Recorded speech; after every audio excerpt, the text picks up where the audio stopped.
Hi friends, இன்றைக்கி மில்லட்ஸில் ஒரு தோசை தான் பார்க்க போகிறோம். இது என்ன பார்த்திங்கன்னா வரகரிசி. இன்றைக்கி நான் 1 கப் போல் வரகரிசி எடுத்திருக்கேன்.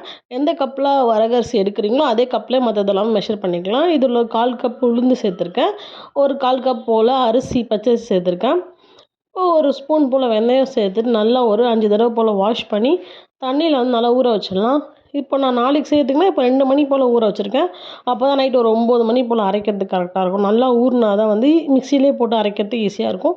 நல்லா ஃபைனாகவே அரைச்சிடலாம். அரைச்சிட்டு நல்லா பாத்திரத்தில் மிக்ஸ் பண்ணிக்கலாம். பாத்திரத்தை சேர்த்து கொஞ்சமாக உப்பும் ஆப்ப சோடாவும் போட்டு நல்லா வந்து கலக்கி மூடி வச்சுருங்க.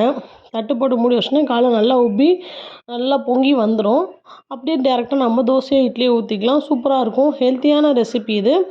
மில்லட்ஸில் வந்து நான் ஆல்ரெடி நம்ம சேனலில் வந்து சாமையும் குதிரைவாலியும் எப்படி தோசை சுடுறதுன்னு போட்டிருப்பேன். அந்த வீடியோ வேணால் செக் பண்ணி பாருங்கள். இப்போ எப்பவுமே ஊற்றுறாமல் நல்லா கிறிஸ்பியாகவே சூப்பராக வரும். நல்லா எண்ணெய் ஊற்றிட்டு 2 பக்கம் திருப்பி எடுத்திங்கன்னா செமையாக இருக்கும் தோசை.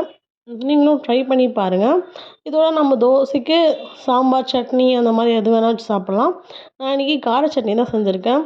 டேஸ்ட்டு செம்மையாக இருந்துச்சு. நீங்களும் ட்ரை பண்ணி பாருங்கள். இந்த மாதிரி ஹெல்த்தியான ரெசிபிக்கு என்னோடய சேனலை மறக்காமல் சப்ஸ்கிரைப் பண்ணிக்கோங்க. தோசையும் ஊற்றலாம், இட்லியும் ஊற்றலாம். இட்லி ஊற்றினாலும் உங்களுக்கு நல்லா சாஃப்டாக வரும். ட்ரை பண்ணி பாருங்கள். தேங்க்யூ.